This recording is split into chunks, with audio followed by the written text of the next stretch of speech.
Hi, friends. I'm Lauren. And I'm Katie, and welcome to Okay, But Did You Know? A podcast where we talk about the TV and media that we love with a friend who's never seen it before. Today, we're recapping and chatting about Once Upon a Time, episode 502, The Price. This episode aired on October 4th, 2015. It was written by Andrew Chambliss and Dana Horgan and was directed by Romeo Tyrone. Now, before we get into our recapping and chatting, let's go over a synopsis for The Price. In Camelot, finding Merlin appears to be simple. Freeing him will be harder. Our heroes discover that Merlin is not lost. He's trapped inside an enchanted tree, and Regina pretends to be the prophesied savior to protect them all. Arthur arranges a ball in honor of their arrival, and Regina fears that they won't see her as the true savior, and she's proven right. During the ball, Arthur's knight Percival reveals that he knows she used to be the evil queen, and almost kills her, injuring Robin in the scuffle. Regina's magic can't save him, so she begs Emma to do it instead. The price for this kind of magic is high, but Emma agrees, letting a little bit more of the darkness inside. And in Storybrooke, now back, the town has a new threat, a dark one who used to be a hero. She knows how they work and how she can take them down.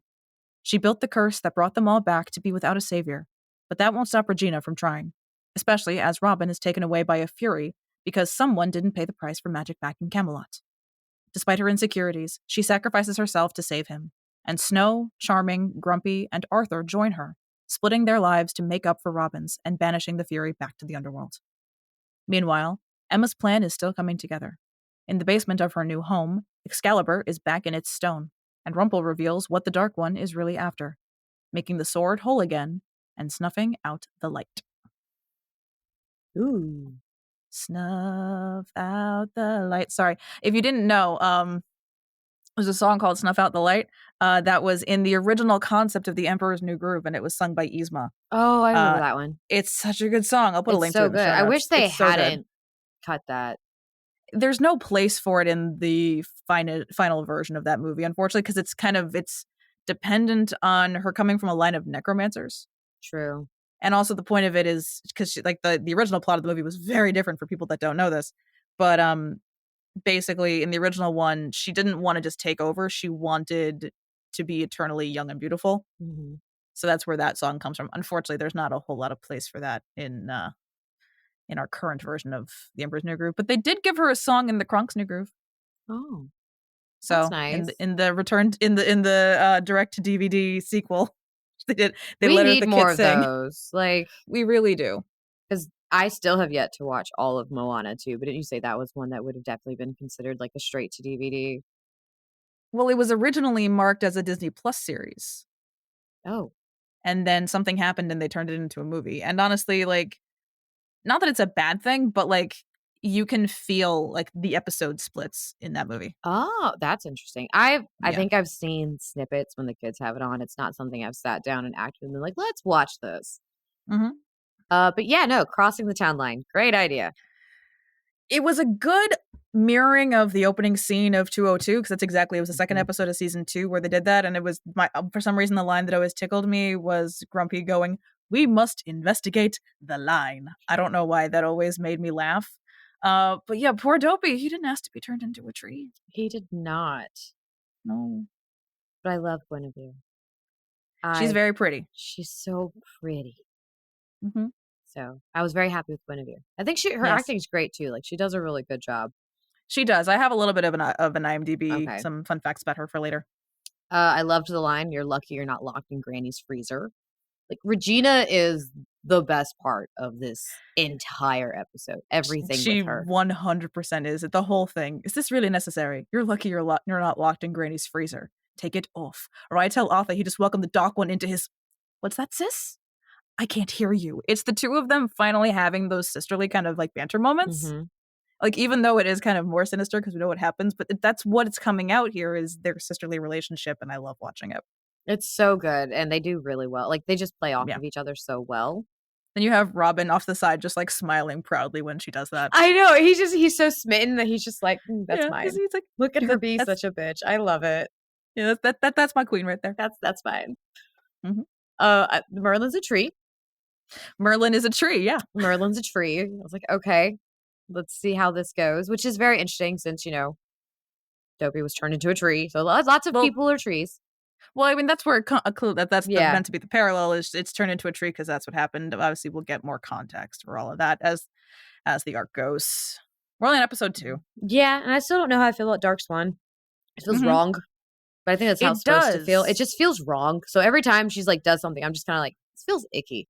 Because there's parts of it where it feels like she's doing things the way she expects the Dark One to act, Mm-hmm. not the way she herself would act. Because there was one towards the end that I wrote down that felt like a Rumple line.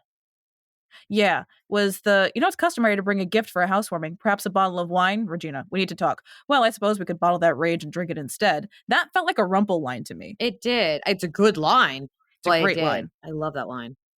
Loving that, we got our Camelot's in Storybrooke, Arthur's in Storybrooke. So I was like, all right, I like where this is going. Like, Mhm. just let's bring everybody to Storybrooke at this point. Yeah, I mean, it would be odd if we introduced those characters and didn't bring them through both Yeah, arcs. like if it was only flashbacks, it wouldn't make sense. Yeah. I love the line. I still also know the fastest way to a pirate's heart is through his liver. Like, she still got the hots for Killian, at least. She does. And then Killian then says there's an even faster way, and I went, yep, through his penis. Oh my god. That's what I put in my notes. You really wrote that? Yeah, I did. I didn't even write. I did not even write down the through his liver. I just wrote down that there's an even faster way, and then my brilliant commentary because I was watching this at like 11 p.m. Oh to make my sure that I got god. it done in time. So this is what happened. This is Lauren's notes after dark, basically. Lauren after dark. Oh my. And you know what I do when the sun's up, so that's saying something. For context, I mean, I made Katie laugh, but for context, it's what I do in this. It's narrate gay romance novels. That's all. That's it. Just That's all. That's all that it in is. your closet. In my I have a chair now, though. You're still in your closet. Still, I have a chair, though. I'm not standing in my closet anymore. Funny story. The mascot at my work, we're friends. He's a cool guy. There's nothing like being able to say you're friends with a mascot too. But he calls the room that he gets ready in his closet. Mm-hmm. I walked by as I was about to leave at my last shift. And he goes, "Hey, you want to hang out in my closet?" And I was just like, I came out of the closet like almost 15 years, man. I'm not going back in. But then he tried to convince me to put his head on. So I was like, I'm going to go home now. Yeah. Well, was it one of the other narrators at Yam said the thing of like, yeah, I started in the closet. Now I'm out of it, physically and metaphorically. And I was like, yeah, I'm still stuck in it physically, not metaphorically, just physically, just still in my closet era. Regina, though, Regina in this episode is just, she can't dance. Watching the whole scene between the Charmings and Regina, like, especially when she changes it first and it's Evil Queen, and they're like, You're like, it's a little scary. What he means is it's like she's just blatantly like, what? Like, this is what I look good in. Yeah, but I do love it because it's at least the through line is she puts the Evil Queen outfit on with the necklace still that Percival gave her. I'm like, okay, we're keeping the continuity. She's not getting rid of her pretty pink necklace yet. It was just so good though. Remember the TikTok sound that was "Do you or do you not feel bonita"? Yes, I did one that was Snow and Regina in this. Once Regina has the pink dress on of "Do you or do you not feel bonita?" and it's like her face of like the "Are you kidding?" face of "I feel bonita." It was so good. It was perfect. Them being spied on, I was like, okay, interesting. Plot twist. Yeah. One thing, I mean, I understand why they did it because it makes sense, but I was a little annoyed with the cinematography of the spying necklace. Because the first time we see, obviously, is the close-ups. So clearly they put a camera on, I mean, someone's chest, or maybe it was Lana's, so they could film that. But then he goes back to it, and it's like a wide shot, and I'm like, but that's not what the necklace does. You didn't do it right. You didn't stay consistent. But it's. I was listening to the Golden Girls Deep Dive podcast today, and they did what we do, where it's like they pointed out like this minor inconsistency that's caused mostly because a lot of people work on these things. I think it was Blanche's relationship to sleeping with married men, like in 3 episodes, like it just changed drastically. And they both said like, yeah, the show isn't meant to be watched under a microscope like we do it. And I'm like, yeah, no one's meant to watch any of these shows this closely, but here we are. But what if we are? But I mean, well, we certainly are. I do have I did a whole video series about why I think Once Upon a Time is a show that's not meant to be binged. Ooh. mainly because these things come out so much more quickly when you watch these episodes in such close succession. And like the way that we watch them, like at least for Mhm. you as the new viewer, is as close to the experience you got live as possible because you Yeah. mostly have to wait week to week to watch them. But also, But like, and we take those breaks in between too, so it adds even yeah, more time. So I literally have not binged this for 2.5 years in, and I'm just kinda yeah, sitting here like, "Okay, only on yeah, season 5." It's yeah. definitely a change from my Netflix of, like, binging days, because I used to be able to Oh binge. yeah. I would binge everything so fast. Hmm. Then I met you and my husband, and here we are. You're welcome. Yeah, y'all don't let me do that, Yeah, but I don't remember if I assholes. actually. Yes, that's who we are. I don't remember if I think I did talk about like how when you watch I use 4B as the example. That timeline when you watch it so closely, you realize it's only so like basically like the three queens of darkness are only together for like a couple of days at most. It's not much. Like the actual like physical timeline is like everything happens one right after the other once they get into Storybrooke. Mhm. So and that only comes out when you watch it, at least as closely as we do. You have me to tell you these things, and then if you go back and binge them, you're like, oh, they've only been together. Oh, Marin's only in like 4 episodes. That's weird. Like Yeah. stuff like that. So you kind of it really comes apart because the show it wasn't written with binging in mind. At the time Netflix existed and the seasons were going up on Netflix like the August after they finished, Mhm. give or take. But or maybe it was either way, sometime in the late summer, early fall. But when they were being written, they were written for network television, 1 episode a week at a schedule that's about 11 episodes at a time, give or take, but gives you time to really like sit and marinate and just marinate, not marinate. Marinate is the noun. Gives We you time know to the sit and English language. yeah, I get paid to do this. It's fine. It really lets you sit and marinate with the ideas, and you get to like talk to people and expand on the ideas and all that. That's the structure, and that's the culture it was written for. Mhm. Not binging it where the plot and so when you do that, the plot holes don't come out as fast. When you binge it, the plot holes are or at least the timeline inconsistencies, we'll go with that, are glaringly obvious. And that's just really interesting seeing this with how TV has changed, because we have these discussions all the time of how we've gone from your serials and your, the week by week, the 20 something episodes, the long Mhm. seasons, all of that. And we went into binging because of Netflix. And it's just now we seem to be trying to go back to it, but instead of giving us 20 something episodes, we're only getting 8, maybe 10 if we're lucky. Yeah. So I'm really sick of limited series, truly. I am very sick of limited series. They're trying to go back to that, like because we had, like, the mid-season Mhm. breaks, like, I mean, look at with Once Upon a Time, they have the A and the Oh, B they're half doing it with seasons for Wednesday. yeah, like, they're doing Netflix is doing a lot of, like, part 1 and part 2 drops, but the issue is with shows like Once Upon a Time or any show that was, on air in, like, the 2000s, Mhm, mid-2010s, they wrote the story around a mid-season break, so it was stopped at a natural point. mhm. These seasons, these shows on Netflix, they're not written that way with, like, a natural mid-season break to build anticipation. You're just left with half a season. Yeah, you get all the important Yeah, content. See, we it's fine. So or it good. it just doesn't give you enough. I don't feel like we're getting enough out of it. And then, of course, then the critique all then comes in, because then instead of being able to critique it as a whole with a filler where you Mhm, get a little bit of a break, where your brain just does get to have fun, they critiques can now critiques. I can talk. Critics got can you. now go in and very much do the thing of like, oh, I'm gonna pick this apart detail by detail because they can. Mhm, They truly like, you can go, because I mean, the amount of stuff that people are nitpicking right now about, Wednesday is getting worse. I've mhm, only watched the first episode of season 2, but so far I'm enjoying it, even though no mhm. one's gonna hear this for forever. They've only dropped the first few episodes, and we get the Well, next few technically, later on. this is coming out in October, so This great is time of coming out year. great time of year, but they're like, "Oh, there's no homage to the original Addams Family." I was like, "Yes, I don't agree." I do agree with the fact that the relationship that they're having, like, between, I would say, Morticia and Wednesday, they're at odds with each other, which is very odd because the entire point of the Addams Family is to be the opposite of the nuclear family that we're so used to. So you wouldn't Mhm, see them getting like this, but I'm like, puberty exists. It doesn't bother me that much. mhm. But saying there's no homage to it, literally, they walk into a building that's like for Morticia and Gomez to stay in, and they turn on the lights, and the entire interior of this building is pink, which is a Mm. direct homage to the original black and white show, Yeah, because the inside of that house was actually pink. Mm-hmm. That's how they got it to show up on screen. So at that point, I just believe people don't actually know their shit. That's mostly what it is, yes. So that it's media literacy, it's literacy to begin with. We end up on fun rants. And it Yeah. always comes back to media literacy. Well, we'll look at when about mid-season breaks. The Yep. mid-season break here is fairly intense. It It leaves you is. with at least this show is, especially with the A and B half arcs, they're fairly good at bridging the gap as best they can. Yeah. I would say because like look at the season 3 one. That was they bridged the gap because they showed us the aftermath of that terrible everyone going away forever situation.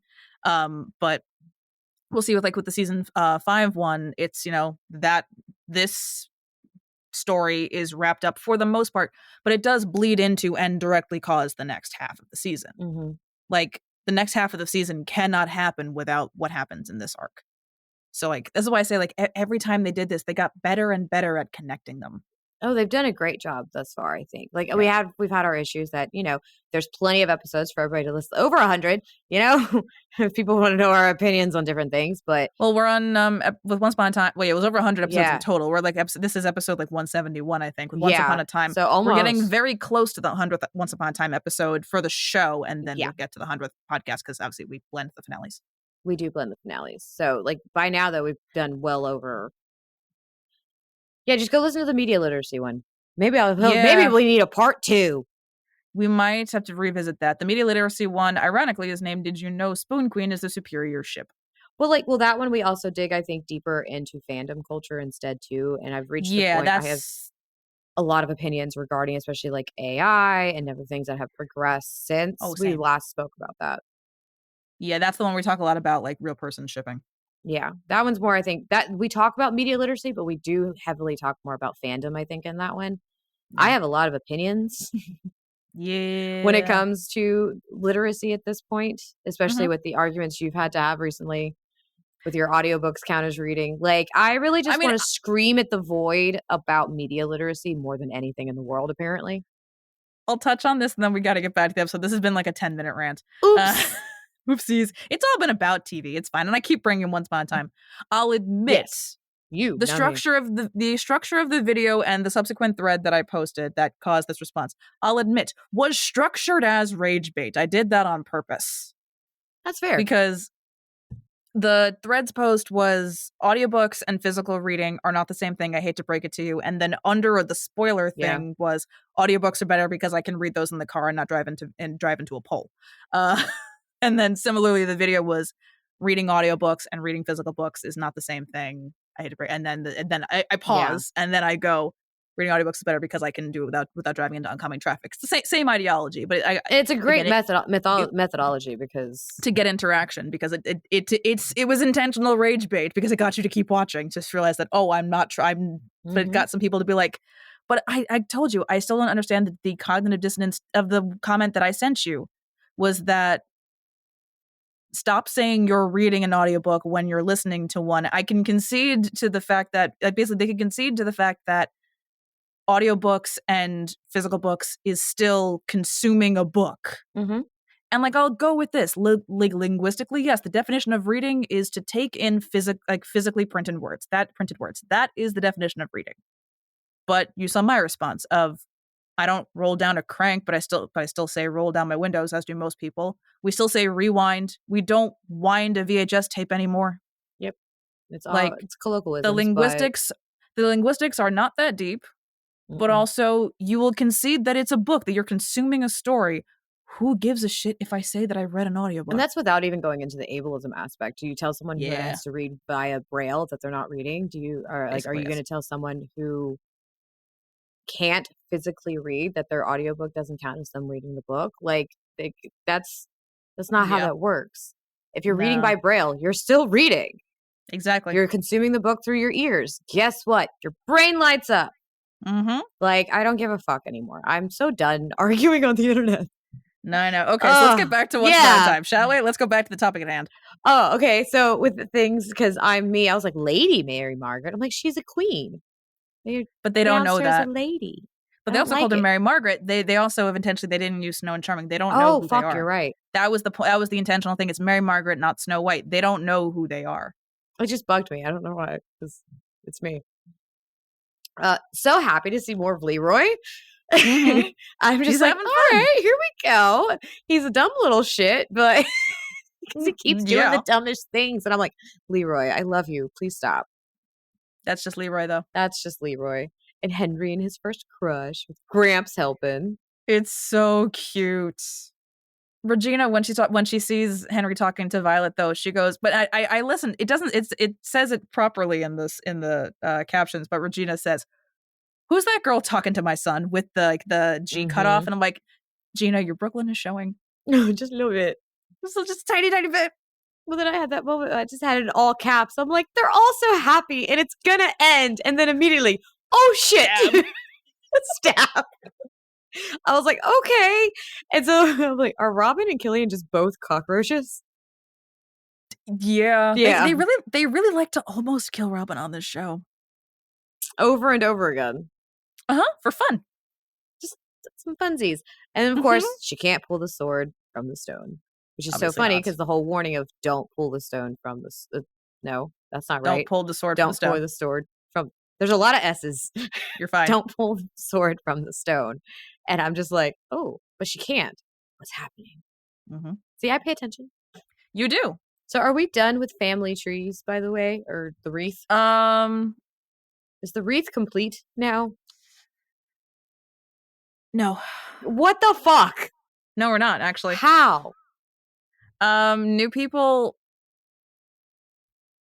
are they're gonna not, okay. Not there's gonna be new revelations Okay. that I can't say too much about. I mean, also, Zelina's pregnant. That's a child that's gonna get added to the family tree technically. Yeah. So there's that aspect. In a very But no, gross actually, way. we're not done because there's some people who's like we're done adding. I would say, actually, no, that's not. I was going to say we're done adding prominent characters who are somehow actually someone's relative, but that's actually not entirely accurate. Um, What is the show? because there are some parents that we haven't met yet. We've met Rumpel's father. We have not met his mother yet. Oh God. I'm just saying. You might like her. You might. This is for looking. We're doing real math, like real like maybe. And then It's just so weird because I'm just like, wait, so the woman that married Peter Pan, but he wasn't but he Peter wasn't Pan yet. he wasn't Pan yet. But we also don't know anything about Killian's parents. Oh God. That's some trauma right there. There's some trauma with all that guy liner. Oh God. Yeah. So just saying. So there's Oh some parents boy. left. There's some parents left. There are some children yet to manifest. It's Disney, so Yeah, there's one that like it's not super plot relevant. I could just tell you. It's one case of it's they wrote in a pregnancy in this season, but the issue is the actor and the character are pregnant to varying degrees at any point in the show because they don't mention it until she's very pregnant. oh So God. they still have to hide it. They still have to put her in big coats. But oh, you're gonna hate me if I tell you what it is. Should I tell you? Or I could just torture you at this point. Oh God, it's not Belle, is it? No. Emily DeRobin is pregnant during season 5. And Rumple knocks her. No. Ew. So there's that. But the issue is when they finally reveal it, Emily DeRobin is like, I don't know, 6, 7 months pregnant. By the time like she needs to visibly look pregnant in season 6, her daughter's like 7 months old. So she's not pregnant anymore. So writing in the pregnancy didn't do anything to keep her from having to hide the pregnancy. Sorry. I'm so mad. I know you are. I was like, once I started saying it, I'm like, once I said you're gonna hate me, I knew you were gonna figure it out anyway. I'm very angry right now. Tell me I know happy you. things, please. I have a couple of fun facts and some things to talk about. There is a video. I'm not going to play it just because like there's not a whole lot to like react to. It's just funny and adorable. But there is a video of Lana and Sean's dance rehearsal, and it's mostly just them like laughing and messing up the entire time. That's adorable. There's a lot of that. Luckily, it's all been archived and put on the choreographer's YouTube channel. He put a lot of the rehearsal, like not rehearsals, but he put a lot of like the in the rehearsal studio videos of the actors doing their songs from the musical episode in season 6, which I can't wait to show you and to link for when we do the musical episode because like you really get to like see them. I mean, they're giving it their all, but they're like in sweatpants, and you can see Lana's knee pads that she's dancing in, and like you've got Colin doing all the stuff like with the duster, but also in sweatpants. It's just funny. Oh my goodness. So, I don't have a whole lot of fun facts for this one. The wiki didn't give me a lot. I pulled a couple of things. That's okay. We had a Most 10-minute rant. That's fair. Mostly, so the CGI set that was used for the Camelot courtyard is the same CGI model that we've seen before. It was used in 104, The Price of Gold, for Thomas and his castle. It was used in The Miller's Daughter 217 in King Xavier's castle. And it was used in 306 for Eric's castle. So they pretty much have one CGI courtyard set that isn't Regina or Snow's castle, and they use it for everyone else. That makes sense. They redress, they redress it though, but Killian saying to Emma, Swan, you look, and then Emma going, I know, is another Princess Leia Han Solo reference. I love it. Yeah. The song that Henry plays for Violet, which again is one of the few songs that like it's an actual song that we hear that has lyrics. That's Only You by Yazoo. Song from 1982. Yeah, no, I don't. That's what I got. No. But it was really weird, but he'll go more into depth, I think, in episode 5 as to why he picked that song. Okay, there's a reason. Like we're gonna have a reason, because I mean Henry, he likes classical stuff. Like Henry likes classical stuff. I hate that I just said that in reference to what I'm about to say. He really likes 80s movies. I mean, that is classics at this but point. Like it is, but I'm like, it's the 80s. Like the 80s were only 20 years ago. I feel like that about the 90s. I don't think the 80s. 80s do feel no, not really. I think it was different when, we were like teenagers. I was like, oh, 80s, maybe. That wasn't that long ago. But like now at this point, being in my 30s, like 80s was a while ago. I say with the husband who's 40 and a product of the 80s. So yeah, it feels old now. Love you, babe. But he doesn't listen to these. I'm fine. He has no interest in Once Upon a Time. No, and that's fine. I love when I do watch it on the TV sometimes and he's in the room. Oh, and he just goes like, what the fuck is this? Yeah, there's like things will happen and he'd be like, what are you watching? And I'm like, it's for the podcast. He thinks Once Upon a Time is very weird, what he has seen. Most people do. Well, without context. Even with context, it's just a weird fucking show. Yes, it is. But it's one you can't look away from. You're like, no, I want more. It's like a train wreck. It really is. A beautiful, beautiful train wreck. Lots of drama. That's why I watch The Hunting Wives. It's a beautiful, beautiful train wreck, that show. I just can't. Well, that's a conversation for not podcast. Valid. Yeah. I'm off all week. There you go. So I did a little like just digging into the Furies a little bit just for mythology, because if I hadn't already told you that we were going to the underworld, it's more of a prevalent inkling. It's an inkling that that's where we're headed. The Furies are being the goddesses of vengeance in Greek mythology.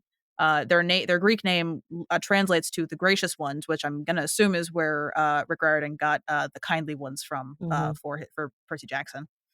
Their number is usually left indeterminate, even though we normally see them in 3s because 3 is a powerful number. And it was in the Aeneid that Vigil recognized 3 specific ones, which I think is why we always get 3. Being Alecto, being endless anger, Megaera being jealous rage, and Tisiphone being, I think I'm saying that right, being vengeful. Megaera, Tisiphone. Yeah, you're saying them. Well, right. this is Megaera. This is spelled differently than Megaera, as in Hercules. It's different. No, is it? I know how it's spelled. Yeah. Okay. So remember that Hades game I've been playing? Oh yeah. You have to fight all 3 of them over and over again. Gotcha. Okay. Well, so I see those also names heard it pronounced differently. I see those names a lot. I got you. That's being vengeful destruction. Yeah, so those are Furies. Yeah. They're not just the henchmen of Hades as we normally see them. Yeah, in the game, Tisiphone is a pain in the ass. Megaera is she's okay. Alecto is the easiest to beat. I can imagine. That makes sense. Yeah. Well, yeah. I'm trying to think of in the Wicked Villains books. Well, I mean, Meg is Meg, but she's the combination of the Fury Meg and the Hercules one. I mean, it's it's the Megaera. Yeah. See, I would pronounce that way, Megaera. Well, that's the thing. In the audiobook for that one, they do Megaera. Megaera? That sounds so weird. I don't like it. Yeah. I think Tisiphone is the bartender and Alecto is the Tisiphone's the bartender? Yeah. She's murder. Yeah, exactly. And so she's the bartender. She deals with the poison, and Alecto Ooh, is security. that checks out. Yeah. That makes sense. Yep. All right. So, little IMDb a little bit. There wasn't a whole lot for her for Joanna Metros, who plays Guinevere. She was born in Lisbon, Portugal, and she is apparently of a lot of ethnic descent. She is of Italian, French, Argentinian, Jewish, Chinese, and Cape Verdean heritage. For most of her work, most of it was in Europe, and a lot of it was not in English. So I did not pull out most of it because I don't think most people would know it. Fair. The only thing that came out that looked like something people might know is the movie The Man from Uncle, which was a movie directed by Guy Ritchie, and it starred Henry Cavill. Never heard of it. Yeah, I don't know. I didn't know. She's pretty. So she's very pretty. And actually, when we see a flashback, the girl who plays the young version of her is played by the sister of the boy who plays Roland. Oh. They look identical. So you'll pick it Oh. up immediately. They look basically the same. That little boy, he's so good at just yelling for his dad and then being scared though. He's very good at that. He does it all the time It's what they have him do, which is so sad. because they can't seem to not hurt Robin. Yeah. Well, to be fair, the time that I think of specifically is when the flying monkey was going at him. I just wouldn't know what his mental state is like at this point. If the behind the scenes pictures are any indication, he got a lot of piggyback rides by most of the cast. I think he's fine.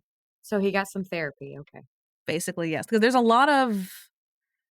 It might have actually been this season, or might have been season 4, but there's a picture I'm thinking of specifically. I'll see if I can find it, but I probably won't be able to because it doesn't make, there's no way to search for this. It's just literally him hanging off of Lana's back. Because, like, the man, his character, Robin's literally gone through everything that he has just as Robin Hood, had a kid, married, all that, ends up Mhm. in a different realm without his wife, falls in love with another woman, then finds his wife. Oh, wait, my wife's here. Where'd my wife come from? And, but, oh, that's not my wife. And I was coerced into having sex with her. Now I've created a baby, but that's not my wife. But I'm still in love with this woman. But I also keep almost dying. I meant the kid who played Roland got a lot of piggyback rides, not Sean. No, I know. I'm just going through all of that. Like, I'm worried about Well, Robin's mental state. yeah, I'm sure he's got his queen there. He's got that kind of therapy. That's not therapy, Lauren. Can be if you try hard enough. But actually, at this point, though, I think we're also in that point where I think Sean's wife was having a kid. So I Oh think we're my getting into a point. goodness. I think everyone was something in the water. Everyone was having babies there.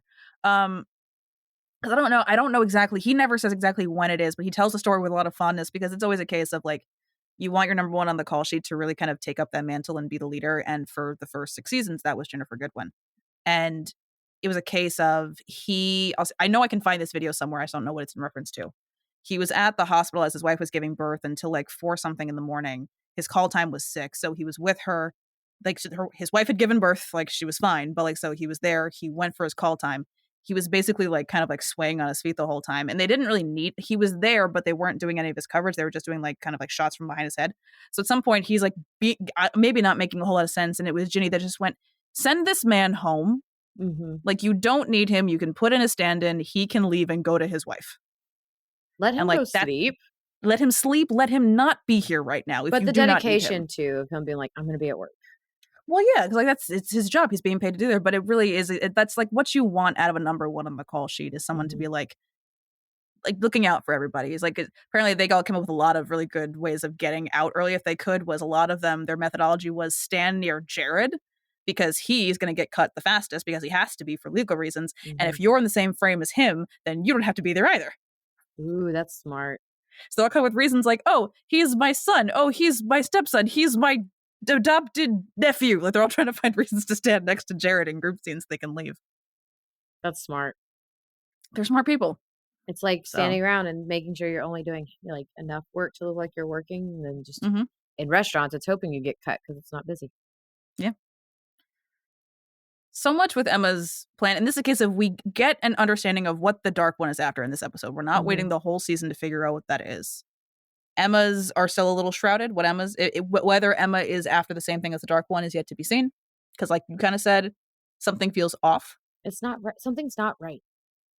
Exactly. So like there, but I think this is still better than Pan, where he's saying one thing and actively doing something else, so we have no idea what's going on.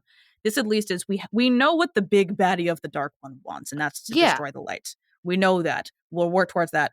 Everything else going around that will take more time, and that's okay. Yeah, that's fine. There's still enough storyline with Camelot and everything else that you're like Yeah, you're getting enough out of this and still enjoying it, yeah, unlike Peter Pan, where you're just like, I'm getting nothing and I understand nothing. exactly. But like her plan of just not telling anyone anything is not the strongest of plans. However, I will give this. It is short-sightedness that is befitting of a Dark One, so I'll give her that. But like it just being like, it's like I nope, just can't tell you nothing. Like really? Like, but I did see a little bit of what Jen had said in the commentary about how Henry kind of just like completely neutralizes the darkness. Mhm. Like except for the voice, like she's basically herself around him True. as best she can be. So I did like that. I know, but it was just the very dramatic thing of like, there's a problem headed to Storybrooke that only a savior can solve. Too bad there isn't one. She's so she's just dramatic.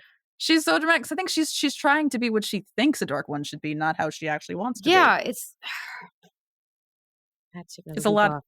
It's a lot of that. Yeah, now you Need gotta take another week more. off. I'm so sorry. You have to wait another week for the Siege Perilous. That's okay. Maybe I'll actually edit episodes and catch up on shit. There you go. You got time. Thank goodness. 'Cause it's been a month. Mm-hmm. It's been a summer. It's been a year. Not that I want 2025 to end yet. Like No, no. it's we're at that time of year. August, like you said, August is Wednesday. August is the Wednesday of the year. Mhm. Yeah, let's okay, so let's tell the viewers before the Oh, viewers. Let's tell listeners my theory of how I broke up the year into days of the week. days of the week. January through March is essentially Monday, Mhm. vaguely. March through July is Tuesday. Actually, no, let me fix this. Okay, I think I'd rather Monday be longer. Oh, So January through April is no, I don't rather it, but that makes more sense. fair. January through April is Monday. Okay. May through July is Tuesday. August is Wednesday. Yeah.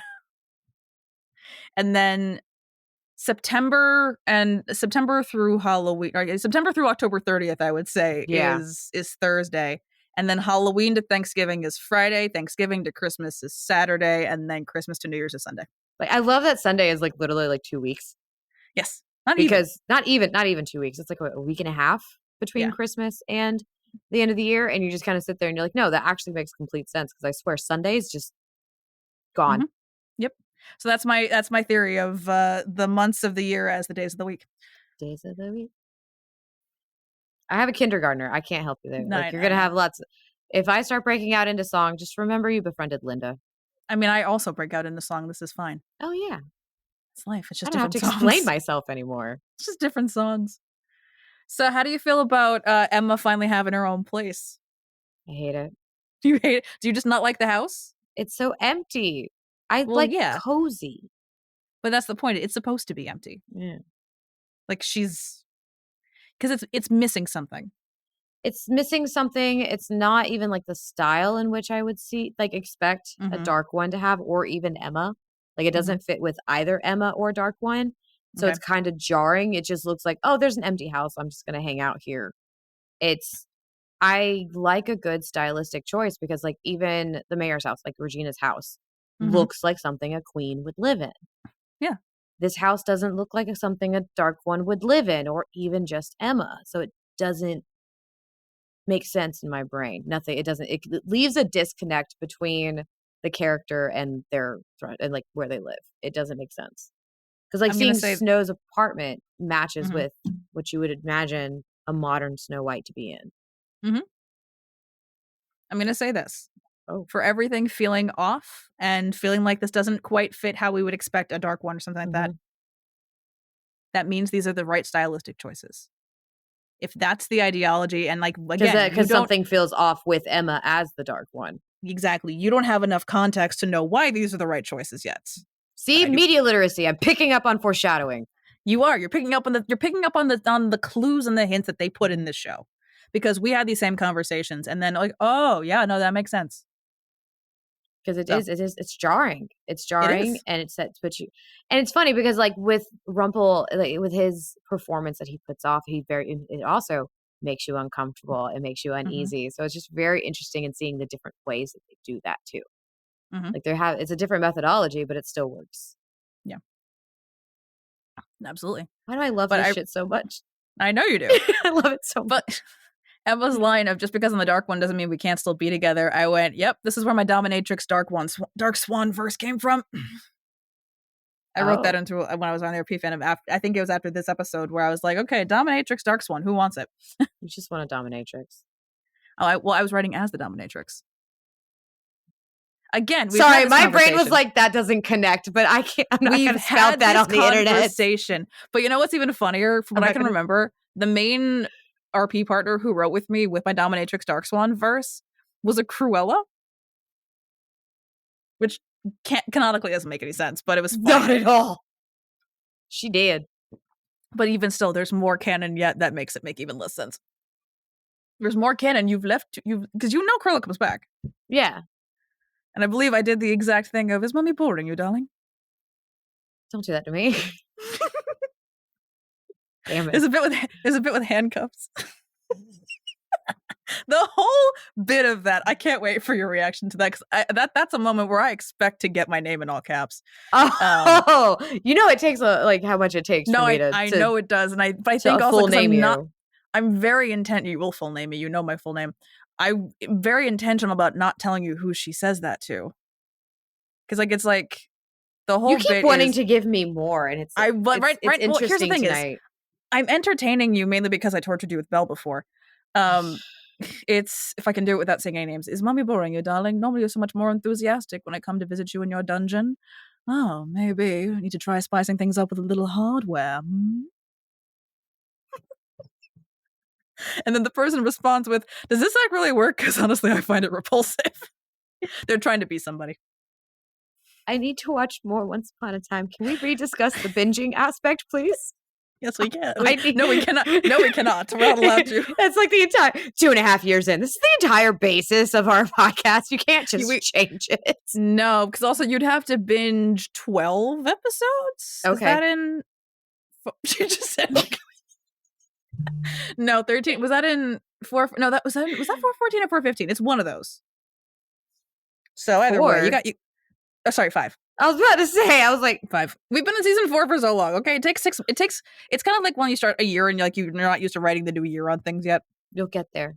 It takes time. And then we'll be on to season 6. You'll be like, oh, season 5. Yeah, it's fine. Everything's great. Everything's fine.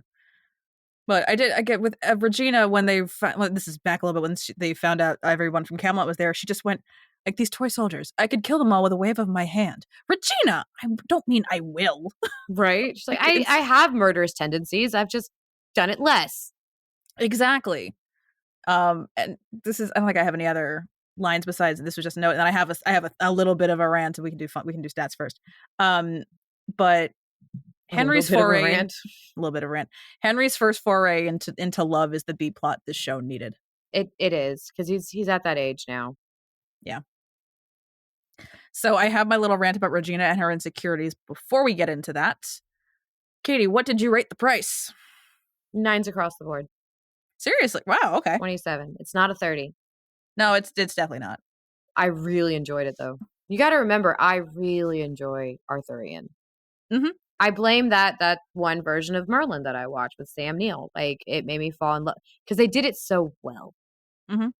Like, it's done. If you've watched it, yes. Listeners, if you have not watched it, please. It's old, but it holds up. Yeah.